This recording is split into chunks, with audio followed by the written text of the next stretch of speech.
lesão que ele teve em 2 meses, ele que chegou no final do mês de janeiro e não conseguiu ainda completar 90 minutos. Rapaziada, eu não entendo, porque lá no Al Hilal não acontecia nada com ele jogava. Eu só não sei se ele jogava os 90 minutos. Mas é difícil também, né? É meio que uma situação difícil até de acreditar em toda essa situação do Caio César.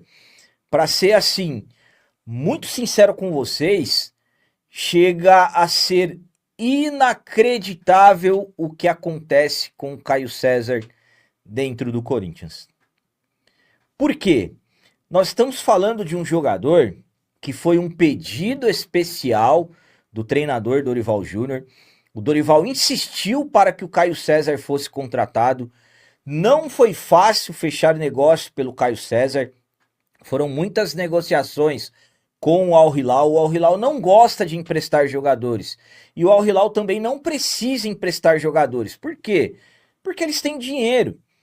E o Caio César, ele de uma forma ou outra, ele era utilizado lá na equipe do Al Hilal.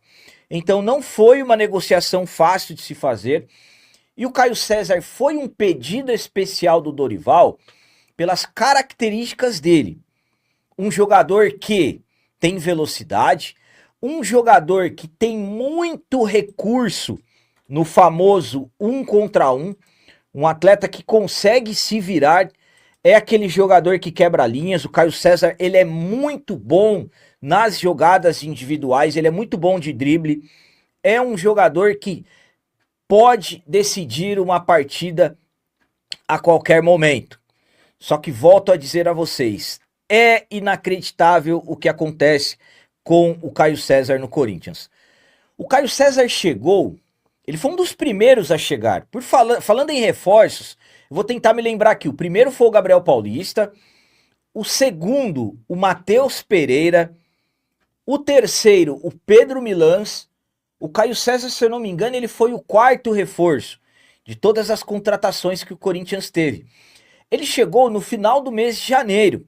Tanto é que ele fez a sua estreia com a camisa do Corinthians no dia 1º de fevereiro. Aquele jogo da grande final da Supercopa do Brasil. E naquela partida, o Caio César já deu sinais que ele seria um grande jogador, que ele seria um jogador diferente, pelo menos dando sinais que teria uma grande importância no grupo. Entrou bem, driblou, correu, deu uma assistência para o Yuri Alberto, para o gol do título, que definiu o título, o segundo gol nosso. Só que a partir daí começaram os problemas físicos do Caio César. Pela atuação que ele teve contra o Flamengo no dia 1º, na partida seguinte, que foi diante do Capivariano, jogo na Neoquímica Arena, arena lotada, o Caio César já foi titular pela primeira vez no segundo jogo. E o Caio César começou muito bem aquela partida contra o Capivariano. Estava saindo dos pés dele as principais jogadas ofensivas do Corinthians.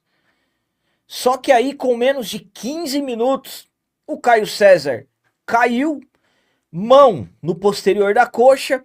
No outro dia, confirmação: Caio César lesionado, lesão de grau 2, com menos de 40 minutos em campo. Aí o Caio César perdeu o derby, perdeu o jogo contra o Bragantino, jogo contra o São Bernardo, jogo contra o Atlético Paranaense, jogo contra a Portuguesa, jogo contra o Cruzeiro, jogo contra o Novo Horizontino, jogo contra o Coritiba. E 8 jogos depois, completando o 9º, o Caio César voltou no dia 15 de março. 1 mês e 20 dias, praticamente, da sua lesão, ele voltou no clássico contra o Santos na Vila Belmiro, titular novamente. E acabou com o jogo no período em que ele teve em campo. O Caio César jogou demais contra o Santos. O Caio César, ele foi praticamente o criador de todas as jogadas ofensivas do Corinthians. Ele finalizou, obrigou o goleiro do Santos a fazer grande defesa. Ele deu passe, correu para receber, participativo, ajudou na marcação, deu a assistência para o golaço do Memphis. Voltou do intervalo, só que aí saiu com menos de 10, 15 minutos, se não me falha a memória. E depois desse jogo contra o Santos, o compromisso que o Corinthians teve foram 4 dias depois, diante da Chapecoense. E aí nós tivemos a confirmação que o Caio César não iria jogar, mais num problema de músculo. E aí, desde aquele jogo contra a Chapecoense, o Santos, né, na verdade, que ele acabou atuando, o Caio César já perdeu novamente. Vamos lá. O jogo contra a Chapecoense, o jogo contra o Flamengo, o jogo contra o Fluminense, e com detalhe, do jogo do Flamengo para o jogo do Fluminense, nós tivemos um intervalo de 10 dias e o Caio César novamente ficou de fora.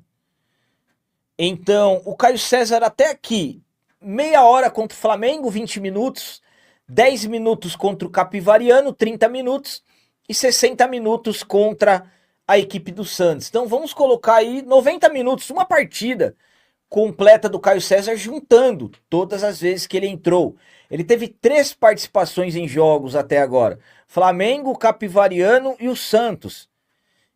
E aí o Caio César avança na recuperação da lesão, já iniciou o processo de transição, que é o jogador deixar o departamento médico e passar a fazer as primeiras atividades em campo. Só que a expectativa é que ele ainda não retorne e deverá ficar de fora ainda dos 3 próximos jogos. E aí, falando dos 3 próximos jogos: Internacional, Platense e o arquirrival. Então podemos pensar no Caio César, se realmente for isso, o Caio César no dia 15 de abril, jogo contra o Santa Fé também pela Libertadores. Claro, a recuperação ela tem que ser plena, não pode o jogador voltar e de repente não ser bem. Só que é o que eu falo para vocês, é inacreditável o que vem acontecendo com o Caio César no Corinthians, jogador que poderia fazer total diferença dentro de campo. Infelizmente, ele não consegue jogar. Eu, particularmente, gosto muito do estilo de jogo do Caio César. O jogo que ele fez contra o Santos foi uma prova total que ele pode ser um diferencial para esse time do Corinthians. Só que o cara não consegue ficar em campo. Tomara que depois dessa lesão que ele teve, ele retorne e consiga ter uma sequência. Porque senão aí não tem jeito. E agora não tem janela, o Corinthians não tem dinheiro como contratar. E aí, infelizmente, o jogador acaba ficando perdido.